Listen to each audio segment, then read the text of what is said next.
सिंघिया में शिक्षा सेवकों को 3 माह से वेतन नहीं, भुखमरी की स्थिति, भेदभाव का लगाया आरोप। बिहार के समस्तीपुर जिले के सिंघिया प्रखंड में कार्यरत शिक्षा सेवकों ने 3 माह से वेतन नहीं मिलने पर गहरा आक्रोश व्यक्त किया है।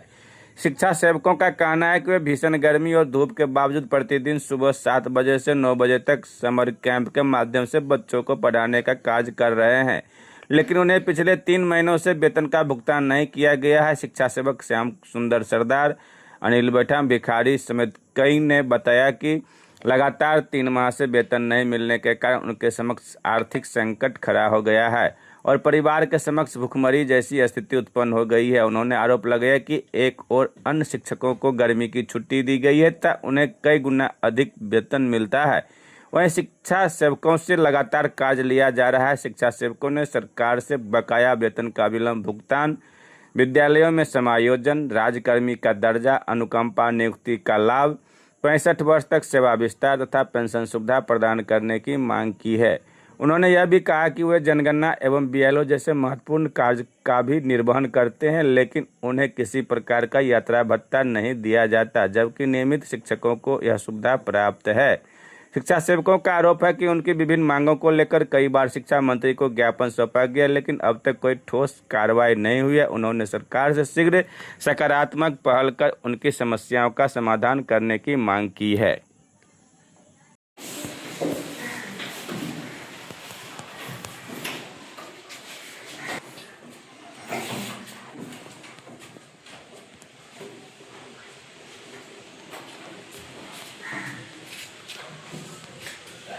ये भीषण गर्मी है और भीषण गर्मी में भी आप लोग जो है बच्चे को पढ़ा रहे हैं, बताइए। सबसे पहले तो आपके चैनल को मैं वंदन करते हुए आपके चैनल के माध्यम से जो भी पदाधिकारी या नेतागण देखते या सुनते होंगे उनको भी मैं अभिवादन करता हूं। और माननीय सम्राट चौधरी हमारे बिहार के जो नए मुख्यमंत्री है उनको भी मैं दिल से नमन करता हूं। और आपका सवाल है कि भीषण गर्मी के मौसम में भी आप लोग समर कैंप चला रहे हैं। हम लोगों की व्यवस्था है, सरकार ने हम लोगों के साथ दोहरी नीति अपनाया है। जिनको हम लोगों से वेतन अधिक मिलता है वे लोग घर में हैं, लेकिन हम लोगों को उनके हाफ भी नहीं मिलता है, बावजूद भी हम लोगों को गर्मी के सीज़न में जो है ये 2 घंटा समर कैंप चलवाना पड़ता है। ये तो हमारी मजबूरी है और सरकार हम लोग को किस दृष्टि से देखते हैं ये तो पता चल जाता है कि खंडर को देखने से ही पता चलता है कि इमारत कैसी बनी हुई थी।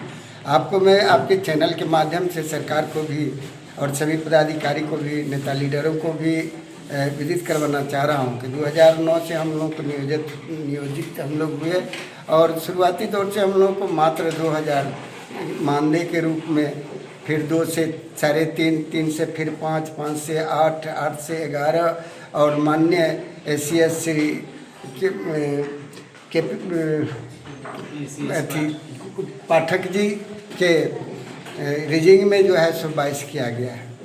लेकिन इस महंगाई के युग में वो 22 कितना कारगर रहेगा वो सभी आदमी बुद्धिजीवी हैं, सभी आदमी जानते हैं। महंगाई के युग में और जो बेसलेस है, हम लोग जो महादलित से बिलोंग करते हैं, हम लोग सदा काल से बेसलेस हैं। हर दृष्टिकोण से, शिक्षा के माध्यम हो, भूमि के माध्यम हो या जो भी हो, अभी हमारे शिक्षा सेवक और शिक्षा सेवक तालीम मरकज़ों को लगभग 2 महीना 10 दिन आज गुजरने को चल रहा है, हम लोग को अभी तक मानदेय नहीं मिला है।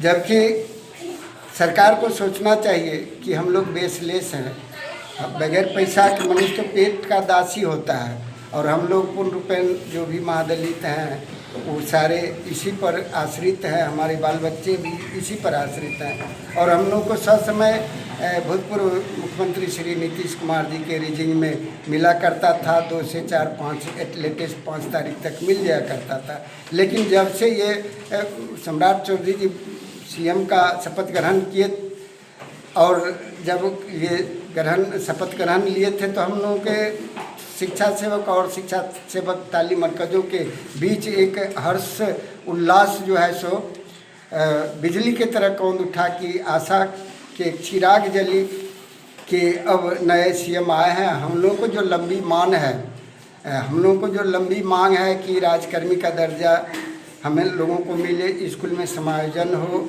अनुकंपा के लाभ हो, और हम लोगों को 65 साल का जो है सो सेवानिवृत्त का समय निर्धारित हो। ये सारे हम लोगों को मांग लंबे समय से चलता आ रहा है, लेकिन बावजूद आज तक किसी सरकारों के कान में यह जूं तक नहीं रेंगी, यानी हम लोगों को गरीबी पर उनको तरस आई है।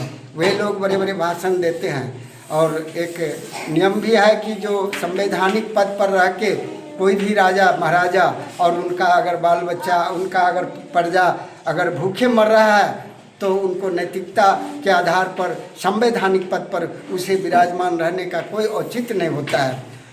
हम लोगों ने बार बार यह सरकार से आग्रह किया कि भाई हम लोग पूर्ण रूपेण हर दृष्टिकोण से न तो हमारा बच्चा उनसे शिक्षा पा रहा है, न हम लोगों का अर्थ है कि हम लोगों को जो बाल बच्चा या हम लोग के परिवार के कोई भी सदस्य अगर बीमार होते हैं तो पैसा के अभाव में काल के मुंह में समा जाते हैं। यहाँ तक कि बहुत हमारे ढेर सारे शिक्षा सेवक और शिक्षा सेवक तालीम मरकज वे लोग काल के मुंह में समा गए। आखिर क्यों समा गए? हम लोग को समय मानदेय भी नहीं मिला, इतना न मिलता है कि हम लोग को उससे कुछ होने को है नहीं, क्योंकि महंगाई युग में ये क्या हो सकता है। आज हम लोग पिछड़े के पिछड़े, केवल हम लोग को पानी और हवा पिला के सरकार रखना चाहती है, जो औचित नहीं है। हम सरकार से भी, बड़े बड़े नेता लीडर से भी, बड़े बड़े पदाधिकारी से भी आग्रह करेंगे कि हमारी गरीबी पर आप लोग तरस खाइए, आप लोग हमारी गरीबी को मजाक मत उड़ाइए, और हमारी गरीबी को देखते हुए अतिशीघ्र हम लोगों को मानदेय भुगतान कराएं। और हम लोगों को जो लंबी मांगे हैं, राजकर्मी के दर्जा, स्कूल में समायोजन, अनुकंपा के लाभ, और 65 साल के आयु में हम लोग को सेवा समाप्त, ये सारी मांग को भरपाई करें। और 65 साल हम इसलिए करते हैं कि आधा से अधिक समय जो है हम लोगों को 2000, 3000, 5000, 8000 के बीच में ही गत हो गया, और ढेर सारे हमारे साथी या तो वो काल के मुंह में समा गए या तो वो सेवानिवृत्त हो गए। इसलिए हम लोग को समय अधिक नहीं मिला, और अधिक मानदेय नहीं रखने के कारण हम लोग और दिन प्रतिदिन बद से बदतर होते गए। हमारे परिवार का वही स्थिति है जो पूर्व में था।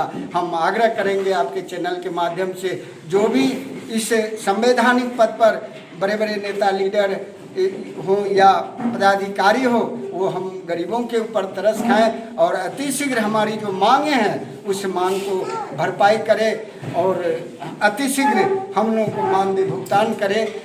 और विशेष मैं अपेक्षा यही करता हूँ कि सरकार हम लोगों पर विशेष रूप से ध्यान दे। इन्हीं चंद शब्दों के साथ हम वाणी को विराम देते हुए, एक और शब्द है कि हम लोगों को नाना प्रकार के काम सरकार लेने का काम किए, चाहे जनगणना हो, बच्चे को स्कूल पहुंचाना हो, बच्चे को पढ़ाना हो, महिलाएं को पढ़ाना हो, ये सारी काम हम लोग करते आए हैं। एक कहावत भी है कि जो पेड़ अच्छे फल देते हैं उसी में जो है सो लोग ढेला पत्थर झट्ठा मारने का काम करते हैं। ठीक आज वही उदाहरण के रूप में हम लोग हैं। हम लोग अच्छे सरकार के काम करते आए, ईमानदारी पूर्वक करते आए, फिर भी हम इन लोगों को जो है सो पत्थर फेंकने का काम करते हैं। सरकार से आग्रह है इस नीति को बदलें, और हम गरीबों के ऊपर जो है सो तरस खाएं, दया दिखावें, और अतिशीघ्र हमारी जो मांगे हो वो पूर्ति करें। इन्हीं चंद शब्दों के साथ मैं जय हिंद, जय भारत। क्या नाम है आपका? मेरा नाम श्याम सुंदर सरदार माझी जी हैं। और तो ये जो गर्मी है, गर्मी में मान लीजिए शिक्षक लोग को इस कार्य से अलग रखा गया है, और आप जो है शिक्षा सेवक सबको इसमें स्पेशल लगा दिया गया है, इसलिए कि हम लोगों को सब दिन से जो है सही दृष्टि से देखते आए हैं।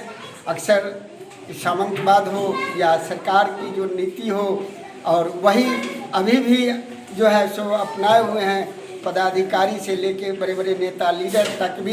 अब हमसे कई गुना ज़्यादा उनको वेतन मिलता है, वो लोग ऐशो आराम करते हैं, लेकिन हम लोगों के लिए गर्मी नहीं आई है।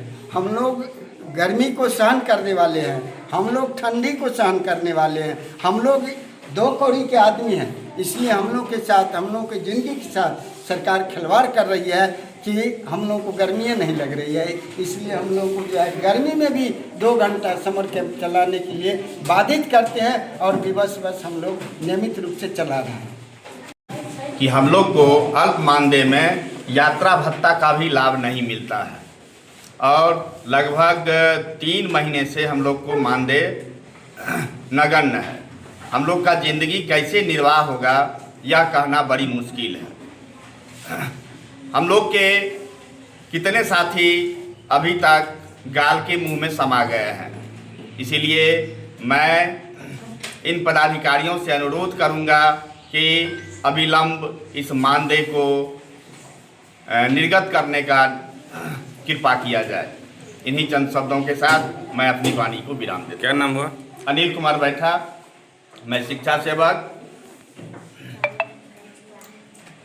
और इतना ही नहीं, मैं BLO का भी कार्य करता हूँ, जनगणना का भी कार्य करता हूँ और हम लोग को अलग से कोई यात्रा भत्ता भी नहीं मिलती है, जबकि जो शिक्षक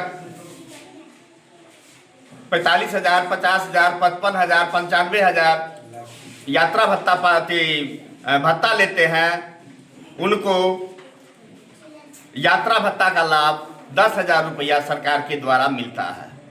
इन्हीं चंद शब्दों के साथ मैं अपनी वाणी को विराम देता हूँ। सबसे पहले आपके चैनल को धन्यवाद देता हूँ और तमाम आपके चैनल से जुड़े श्रोताओं को धन्यवाद देता हूँ कि हमारी बात आपके माध्यम से उन तक पहुँचे और सरकार तक पहुँचे। हमारी सरकार से काफ़ी दिनों से उपेक्षा की दृष्टि से हम लोग को देखते आ रहे हैं। हम सरकार से मांग करते हैं शिक्षा सेवक को शिक्षक का दर्जा दे, राजकर्मी का दर्जा दे और अनुकंपा का लाभ से जोड़े और पेंशन का लाभ से जोड़े और हमें जो है सारा सुविधा वो सरकारी कर्मचारी को जो मिलता है हमें अभिलंब दे और दोहरी नीति को बंद करे सरकार। और हम लोग 17 वर्षों से काम करते आ रहे हैं। हमारे संगठन के द्वारा माननीय मुख्यमंत्री और माननीय शिक्षा मंत्री को बार बार ज्ञापन देने के बाद भी हम लोग को सिर्फ आश्वासन दिया जाता है कि आप लोग को सभी मांग पूरा कर दिया जाएगा, लेकिन आज हम लोग ठगे महसूस कर रहे हैं। शिक्षक जो अच्छा खासा वेतन उनका है, आज गर्मी के छुट्टी में उन्हें छुट्टी दिया गया है। आज वो अपने बाल बच्चों के साथ सारे जगह घूमने फिरने के लिए गए हैं, परंतु हमारे शिक्षा सेवक जो अल्प मानदेय पर काम करते हैं उन्हें सही समय से वेतन नहीं दिया जाता है, मानदेय नहीं दिया जाता है और उन्हें समर कैंप चलाने के लिए बोला जाता है। आज भीषण गर्मी में हम समर कैंप चला रहे हैं और सरकार जो है हमें वेतन भी देना मुनासिब नहीं समझती है। सरकार हम लोग के साथ सौतेला व्यवहार बंद करे, यही हम आपके चैनल से मांग करते हैं। धन्यवाद।